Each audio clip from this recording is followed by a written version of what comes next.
Now, the mistake of the Western, some of the Western groups, and I'm glad to see these people, wonderful people like the ones who are here, to know that in the West there are some still human beings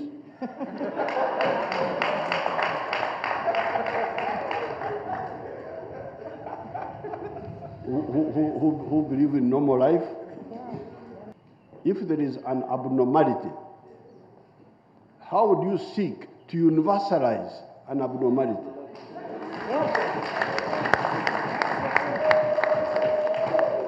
And how would you seek to establish an abnormality as an alternative way of life? There are two ways of life, the normal and the abnormal, and then you put it there. If there is an abnormality, why don't you seek to treat the abnormality?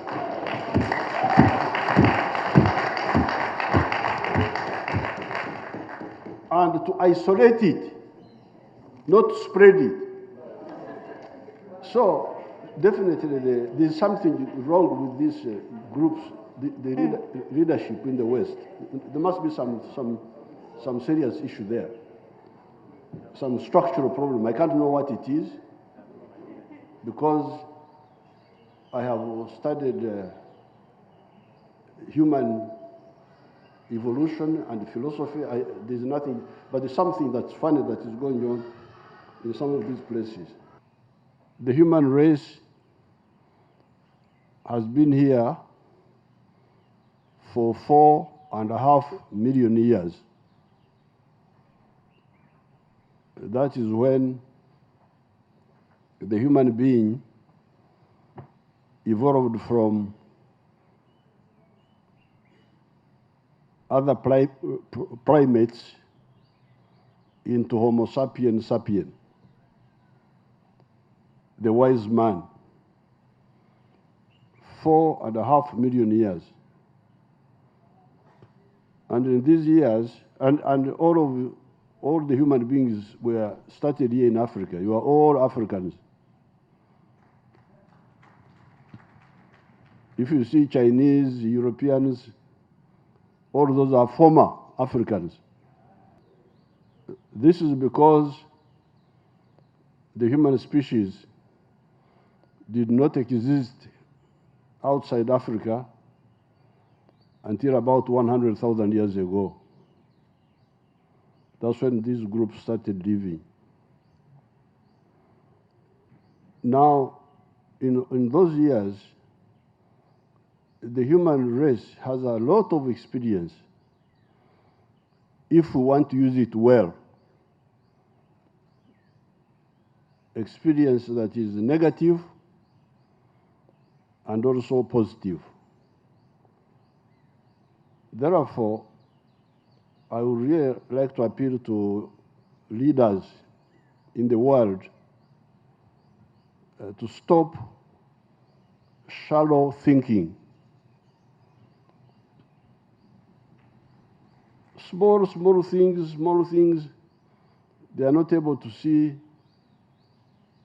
what is beneficial, and then they cause so much problem and selfishness, egocentrism, because the whole experience of the human race is there. 1.5 million years ago, you can imagine the human being has been here for 4.5 million years, but he invented fire 1.5 million years ago. That's where my tribe comes in, because they have been keeping cows for all these years, since the domestication of the cattle from the bush. Then the invention of steel. Then we get groups coming up like the Roman Empire and other empires. But we could focus on the Roman Empire, which was there by the time of Jesus. Then the Roman Empire collapses in 450 AD, and Europe goes into the Dark Ages, and then you get the Renaissance. Then you have a new phase now, which is what we are dealing with now. And I would really like leaders to wake up and stop wasting our time. When the Roman Empire broke up, the eastern portion of it remained functioning, the Eastern Roman Empire. Now, in the year 1453, their headquarters, Constantinople, is captured by the Ottoman Turks. These Turkish, these ones of Erdogan. That area called Turkey, if you go in the Bible, in the book of the Acts of the Apostles, that is where St. Paul was spending much of his time. Those cities there, Ephesus, Galatia, what have you, they are all there in what is now Turkey. But now in 1453, the Ottoman Turks capture it. They overthrow the ancient Christian group there, and they take it over. And because of narrow thinking again, they block Europe from going to the east. Because you remember there was a man called Marco Polo. A man called Marco Polo some centuries before had established a land route from Europe to China to India. And that land route was bringing spices, bringing silk and so on. That's why you hear the Chinese leader talking of the Silk Road. Now, when the Turks capture Constantinople, they block that land route. So the Europeans are cut off from the east. And that's how they start looking for a sea route to the east, led by the Portuguese. And I think in 1472, they get to where Sierra Leone is now. Then 1482, they get to where Angola is, a man called Diego Cama, a Portuguese. Then, now, another effort by Spain sees Christopher Columbus going west, but trying to go to the east. That's how, in 1494, he gets to America, to the Caribbean. Then, in 1498, Vasco da Gama goes around South Africa and lands at Natal on Christmas Day. That's why Natal is called Natal. Now, from there, Vasco da Gama goes to India, and Europe starts now coming to Africa and to Asia. Now, the original reasons of the Europeans looking for the sea route to the east were genuine reasons. Because the Turkish were also, because the biggest problem of the human groups is chauvinism. Chauvinism. Arrogance, group arrogance. This is the biggest problem. Because the Turkish now block the Europeans. And they actually caused a lot of problems because they were trying to force Europeans to become Muslims. They even invaded Greece, Bulgaria, those areas where the Balkans were invaded by the Turks. In 1688, the Turkish siege Vienna. They wanted to capture Vienna, the capital of Austria. And, and Vienna was saved by a Polish king called Sobieski in 1688. So that arrogance of groups. Now the Europeans were right to try and see how to outflank the blockade of the Turkish. But the problem they made was that when they came to Africa and to Asia, they didn't come for trade, they didn't come for equitable interaction, they came for colonization. This is where the whole nonsense starts. So they start by taking slaves to the new, what they were calling the New World, and in the end, they established colonies here. Therefore, to cut a long story short, by 1900, the whole of Africa is colonized except for Ethiopia. But the African people, they are tough people. They don't die easily. Africans are very tough.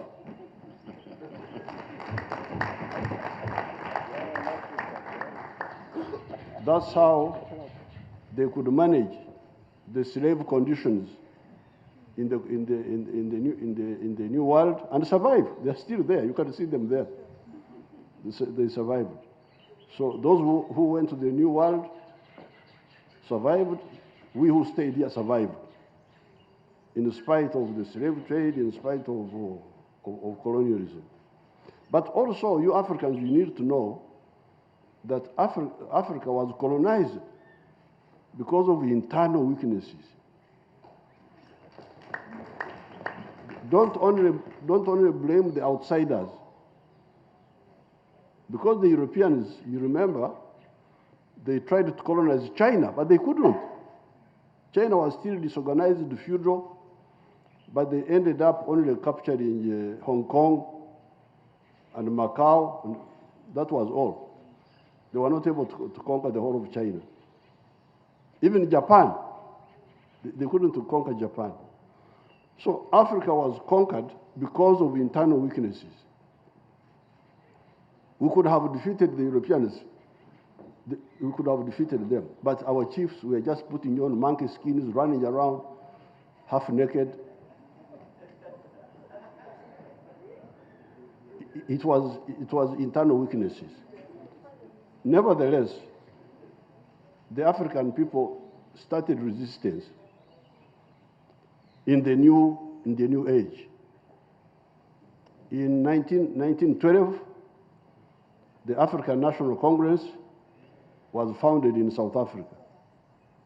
This was the modern resistance movement of Africa. Even people like Gandhi were in South Africa learning from the Africans. And then we were lucky in 1917. This is why I'm really a bit tired of the shallowness of leaders. We cannot go on with shallow thinking. And I have put all this in writing to people. So how did Africa regain freedom? Number one, in 1912, the ANC launched a new anti-colonial movement, African resistance movement. And eventually other countries copied. You know, other countries, Ghana, here in Uganda, we all copied what ANC had, what the South Africans had started. But secondly, in 1917, Russia, this is Russia where there are these issues now, was taken over by a new group of people who did not believe, who opposed colonialism. These were the communists, the Bolsheviks. We are not communists, but the communists, when they came, they opposed colonialism. They supported us. This was a new force on the globe. And then thirdly, the Europeans, their leaders, I don't want to blame the ordinary people, but their leaders, very stupid. They started fighting over us. The First World War was partly fighting over us. Who should have more colonies? Because Germany was a new power which had united the German tribes in 1871 and became a strong country, and came and sat on the table and said, you Britain and France and Portugal and Spain and Holland, you are unfair. You have taken more colonies than me. What shall I take? This is how they organized the Berlin Conference. And Bismarck was there. Said, no, I need my share of the colonies, that's the share of us. Can you see the idiocy? So these fellows, they sat there, oh, please, Bismarck, don't cause trouble. We shall give you something. What do you give me? We give you Tanganyika. We give you Rwanda, Burundi. We give you Namibia. We give you Togo. I think they even gave them Togo. And I think a bit of Cameroon. So, I don't know, there's something there. And Bismarck appeared to have been, okay, this is something I can eat also. But then, when Bismarck left government, the Kaiser, the emperor, was not satisfied. Of course, they had other issues in the Balkans. They had other issues in the Balkans. But the redivision of the world was part of the issue. So that's how the First World War starts. First World War, a stupid war about dividing the world. Started by people whom you think are clever, but actually they are not clever at all. Now that, of course, they mobilized us to go and fight their wars. We went there, and as we were fighting, we were running. Oh, that's how you kill people. Good. So our elders were learning how to fight with modern weapons. Then the First World War, the results were not conclusive. So let's have second round, the Second World War. Now this was more devastating than the first one. Now the good fortune for us is that by the time these fellows stopped fighting, they were so weak, they could no longer control us. That's how India gets independence in 1947. They actually tried to, you remember the French tried to go back to Vietnam, Indochina, the Dutch tried to go to Indonesia. Sukarno kicked them out. Then here, Kenya, Mau Mau. Most of those Mau Mau were former soldiers of who had fought for the British in the Second World War. People like Waruhi Itote, Didan Chimavi, Bildad Kagia. These were all former soldiers who now formed. So, by 1994, South Africa gets freedom, and we think we have ended the shame of African capitulation. And this was a good opportunity for the Western countries to stop nonsense.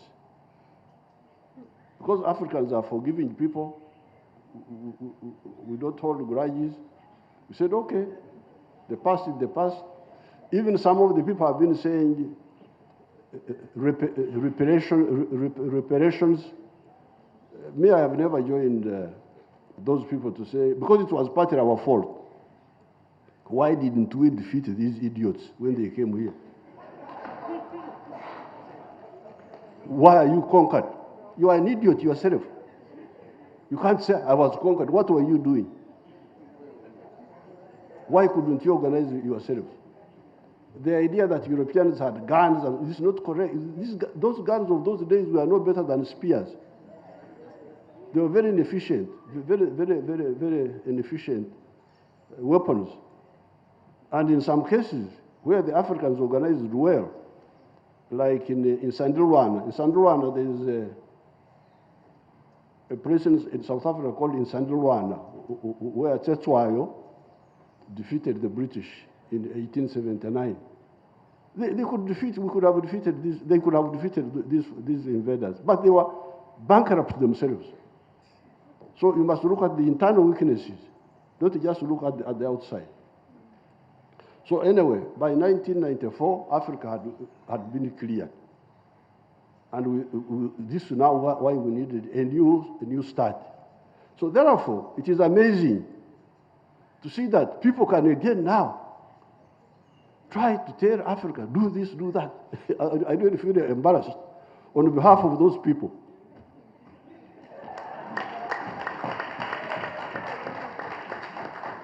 How dare you? How dare you? These people made a mistake. Again, it was our internal weaknesses. They invaded Libya, that NATO. They invaded an African country called Libya. And we were sitting here. We should have intervened and taught them a lesson in Libya. And we could do it. Mozambique, you say Mozambique is here, and Angola. Those people defeated the Portuguese army. Samora Machel defeated the Portuguese army in Mozambique. And the Angolans defeated the Portuguese army in Angola. And in Guinea-Bissau, you have been told, they are here. Guinea-Bissau, America Cabral. This was 1974. Africa now is much stronger than it was that time. But those foreigners make very wrong assumptions, and we also make wrong assumptions. This idea that Africa is poor. Africa is not poor.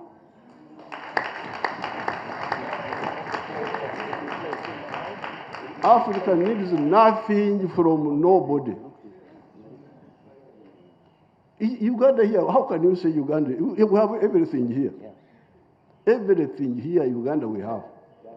The only thing we have been suffering from is sleeping of our people.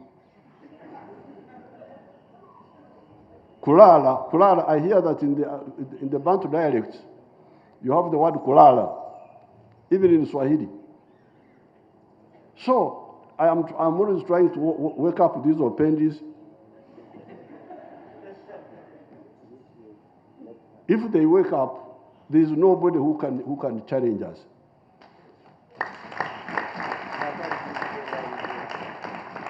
We don't need aid, because they say aid, what consequences? We have everything here.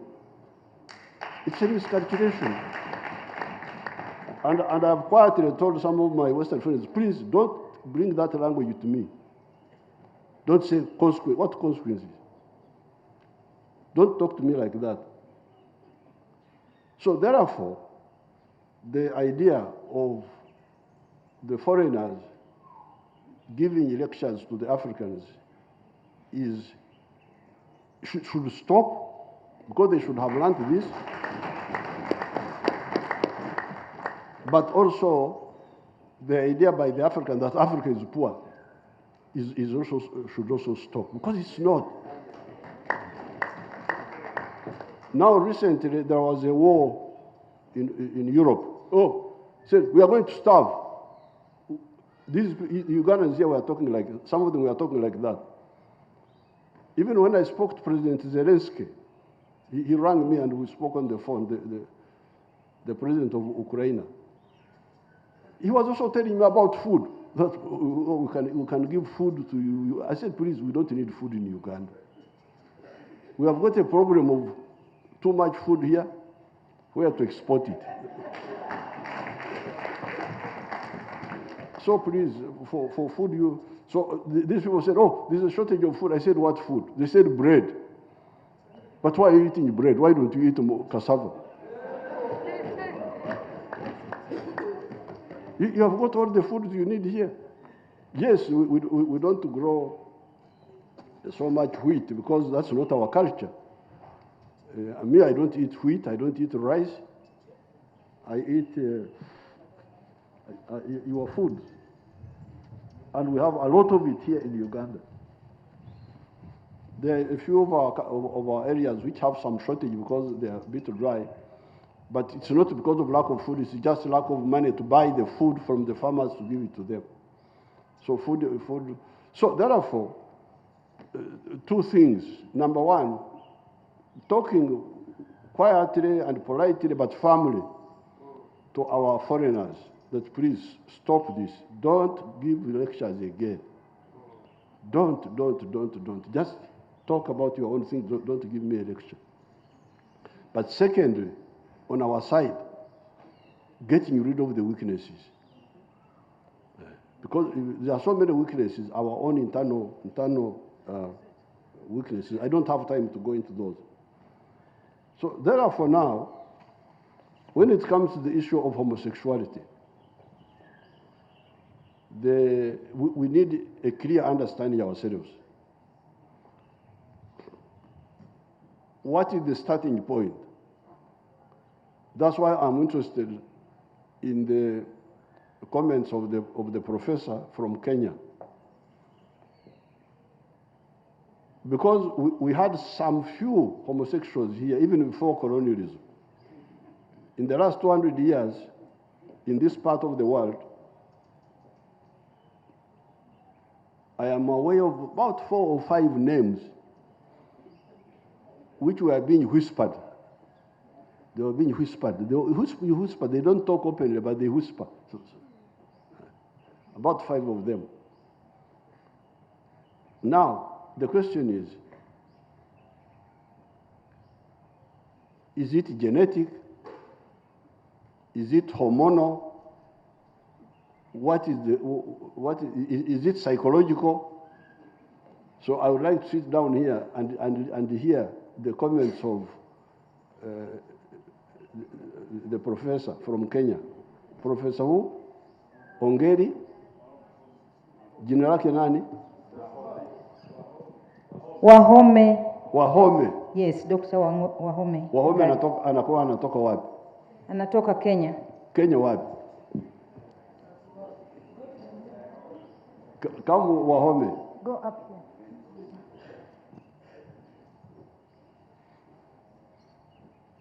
Wahome anatoka wapi Kenya? Wahome anatoka Nairobi. I am born from a family from Nyeri, but I live in Nairobi. Ni jina la Kikuyu? Ni Kikuyu. Wahome. Wahome maana yake nini? Wahome is, the translation would be a good caretaker of a herd. Oh. Because kuhoma here means to plaster the house.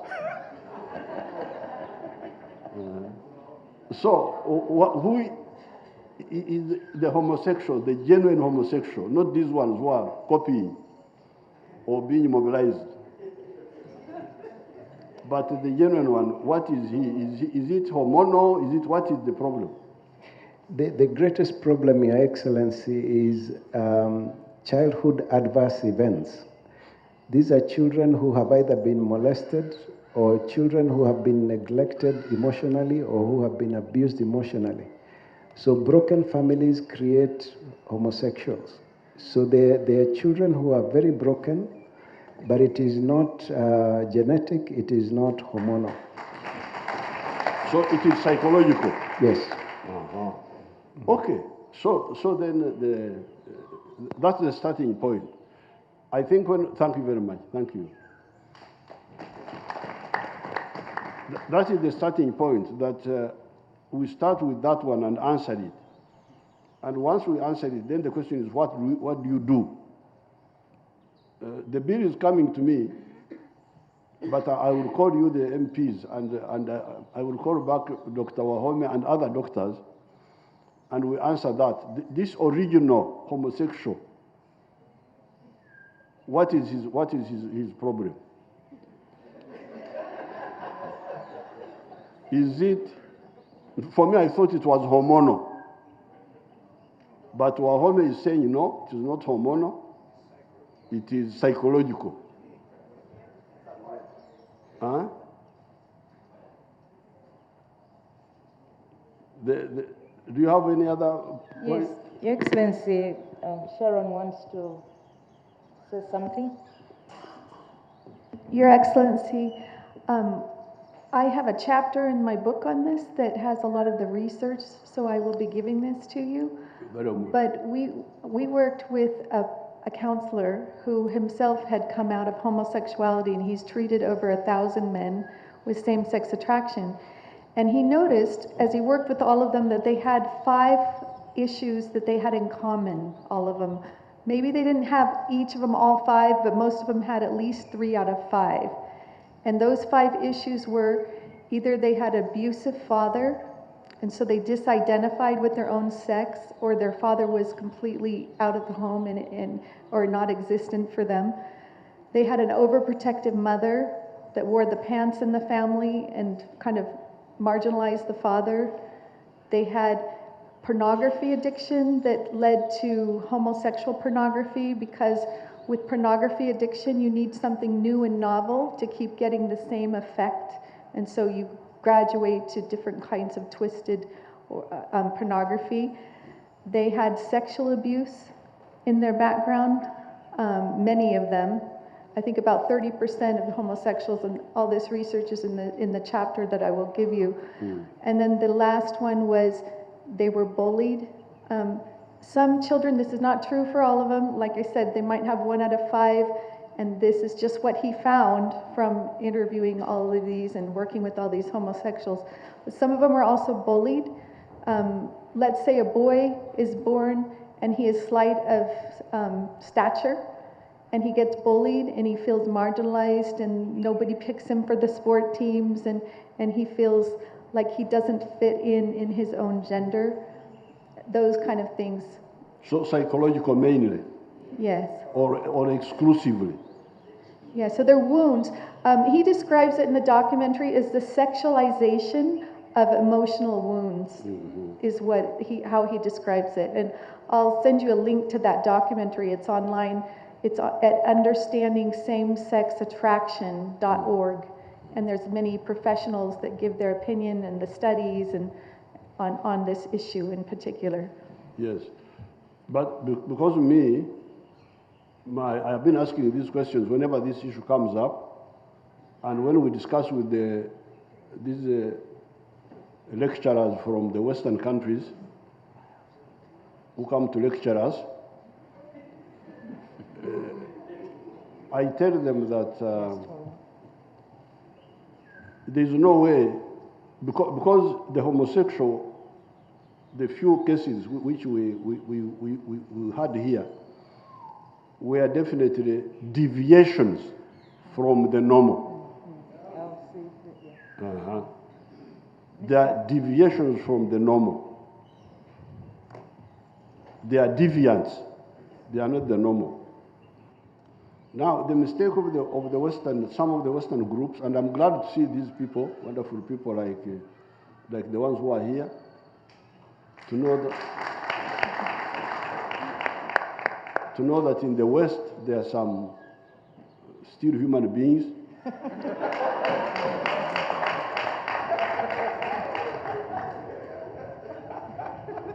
who believe in normal life. They attempt to if there is a deviation from normal, if there is an abnormality, how would you seek to universalize an abnormality?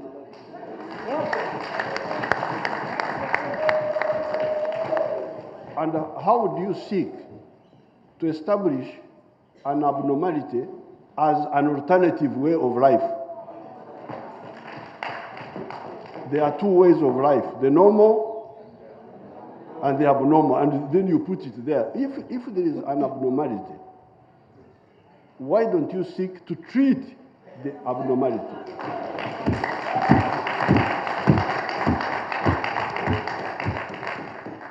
And to isolate it, not to spread it. So, definitely there's something wrong with these groups, the leadership in the West. There must be some serious issue there, some structural problem. I can't know what it is, because I have studied human evolution and philosophy. There's nothing, but there's something that's funny that is going on in some of these places. So therefore, we shall, when the bill comes, I will call you people, the MPs of Uganda, we shall sit down. Now we have the answer now. We seem to have the answer for the homosexuals. It seems they are, in fact, it doesn't seem. What was clear was that there were deviants, but what I was wondering was whether the deviation is caused by the hormones or by the psychology. Now it seems it is more the psychology than the biochemistry. Now, once we shall now see what medicine we have for that, and I will discuss with you. Now that leaves the second layer now, because this is the focal person. The focal person is you can call him genuine homosexual, the one who feels attracted to same sex. But then the danger is now him trying to recruit others now. The funding, the what, that's what we cannot tolerate. And I want to congratulate our parliament for being very, very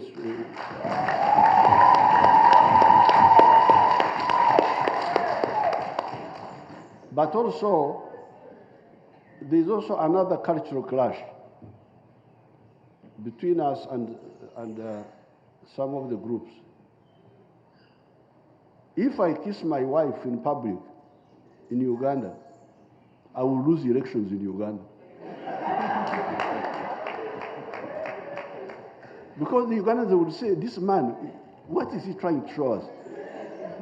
If he wants to kiss his wife, let him kiss her in the not even in the sitting room. Because the sitting room, there are children there. And they shouldn't see you. You should do it where you are two of you.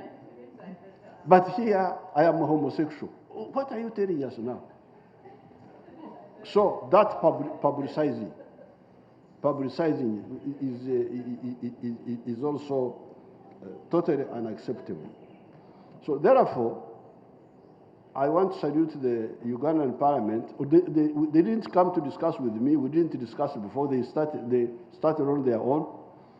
Private members' motion. It's now that I'm coming in. But it's good that you have taken an independent stand, and we have always taken an independent stand. Not only on this issue, but also on other issues. And now, the bill is coming to me. I haven't seen it yet, but when it comes, I will call you, and we shall harmonize and protect our children. There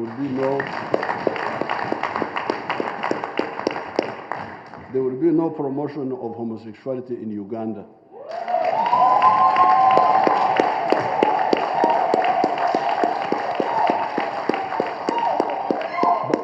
But you heard what our guest, what is her name? Our guest, the lady. Miss Sharon Slatter. Slatter, Mama Slatter. Mama is a word for respect. The mother. You heard what Mama Slatter said? this disoriented person, how do we handle him or her?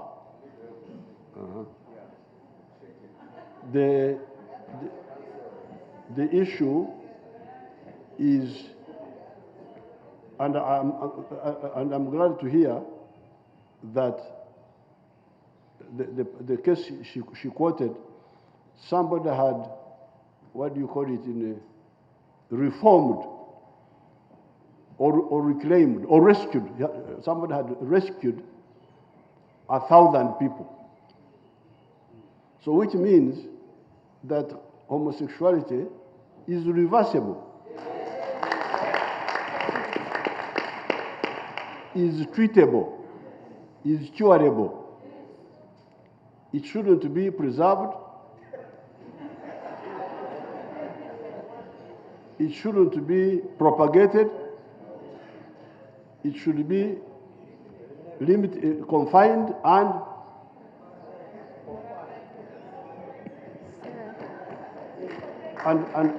treated. I was beginning to think. I wonder if I'm. Yes. I just might want to make a comment about treating same-sex attraction. Yes, you are correct. It can be treatable in some people. But just like any psychotherapy or any counseling, let's say you had addiction to pornography or you have addiction to alcohol, not everyone who gets therapy is going to be cured or fixed by their counselor. So it has about the same rate of effectiveness as other kinds of counseling and treatment. But there is a whole network of counselors that treat people and help them with their unwanted same-sex attraction. But the United Nations is championing a new cause, which they're trying to outlaw what they call conversion therapy. And the expert from the United Nations on sexual orientation and gender identity is going around country by country saying that conversion therapy should be illegal, it's a human rights abuse, it's torture, and that's another issue that must be preserved to help those. The right to therapy needs to be preserved for people who legitimately suffer from these attractions and they want help. They may or may not be acting on them. Many don't act on them, and they need help to deal with it. Yes, but this is the whole thing, because like drugs, we have not legalized drugs in Uganda. They are still illegal. Now, if somebody is on the drugs, we try to reclaim him by rehabilitation. If we succeed, it's good. If we don't succeed, at least we don't legalize. We don't legalize.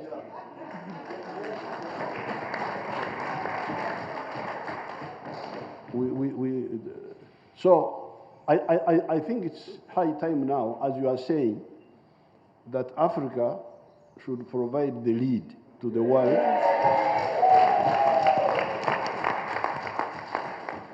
to save the world from this degeneration and decadence, which is really very dangerous for the human race. Because if people stop,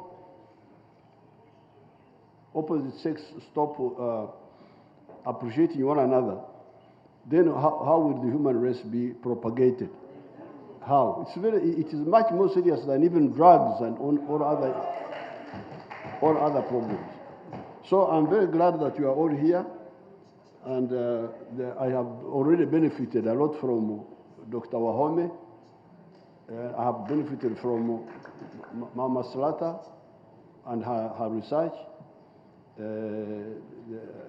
I thank the MP Songwe, Honorable Songwe from Malawi, for alerting me not to sign, because normally I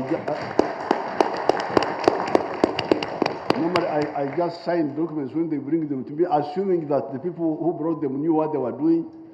Now I am immunized.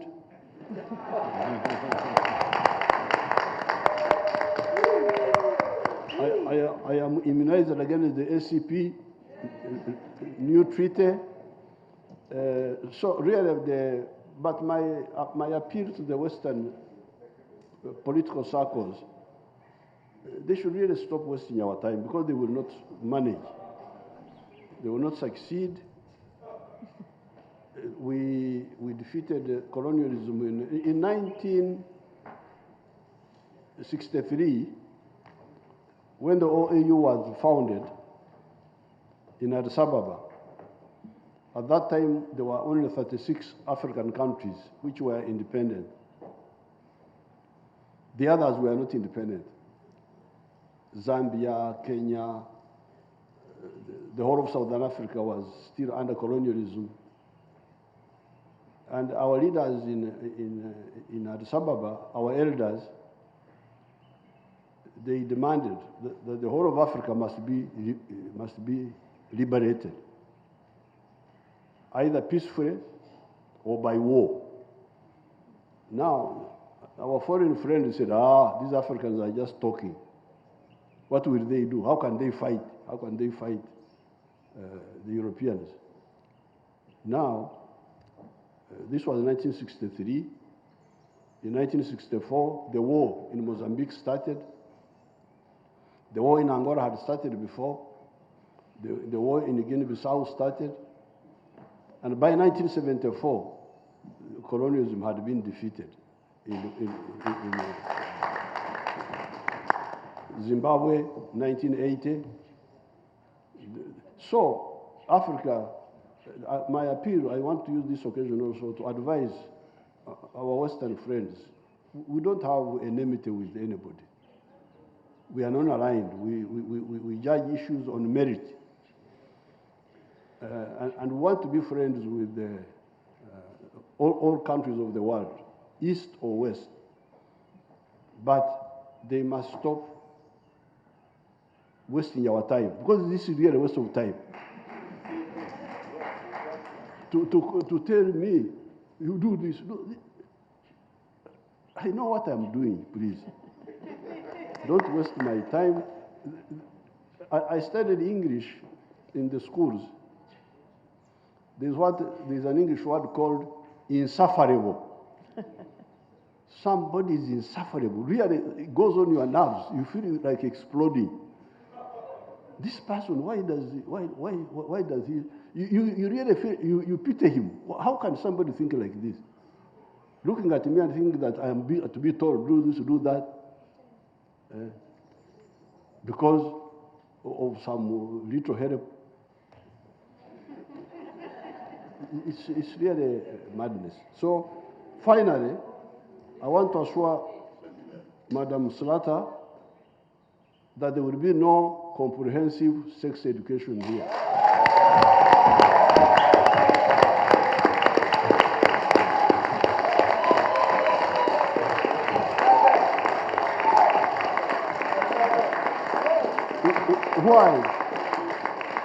Why? Thank you so much. Thank you so much. Why? You see, these people are really, they have lost their mind. In the book of Ecclesiastes, in the Bible, there is a passage which says, there is time for everything.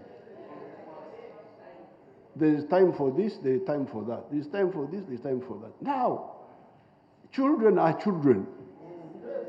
They need to grow as children. How can you now invade their childhood and you start lecturing them about adulthood? What, are you normal? What's wrong with you? Yes. Maybe Dr. Wahome can tell us,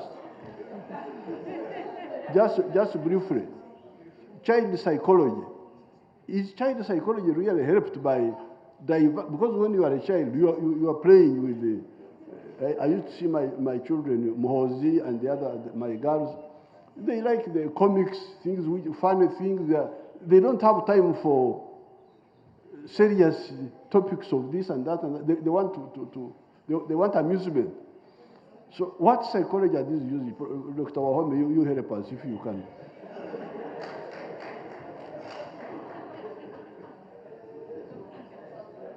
psychologically, can a child really, is a child fitted to deal with issues of adults?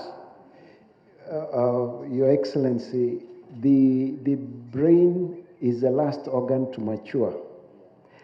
And the part of the brain that makes us sexual matures about the age of 12, 13. And that's when really the children would start asking issues about sexuality. But the part of the brain that helps them to reason, to make good decisions, does not mature until 22 years of age.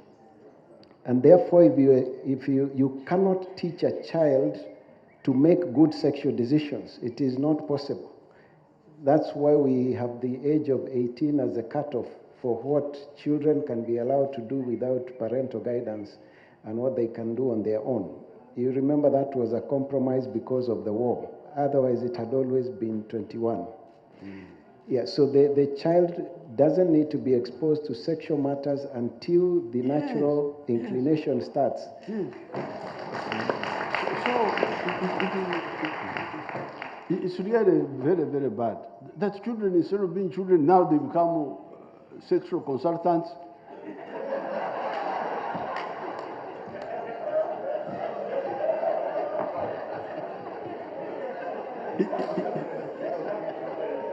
It is sickness. Somebody must be, somebody must tell these people that stop this. So we stopped it. So I thank you very much. Since you need to go and prepare for your dinner, I shouldn't take your time. We can go and have a group photograph somewhere. I don't know your program. I don't want to interfere. Thank you so much.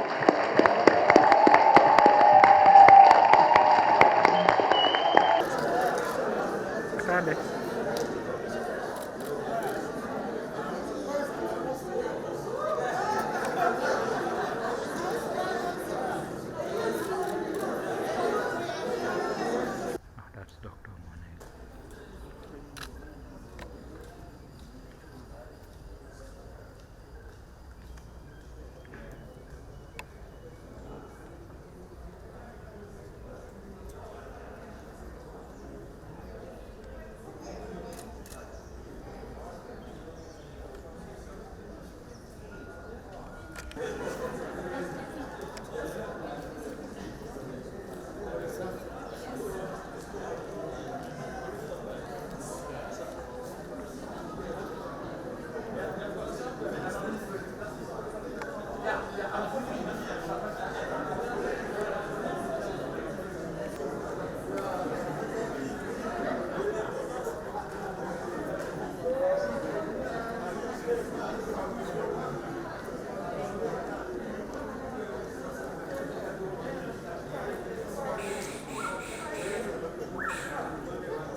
Kakale.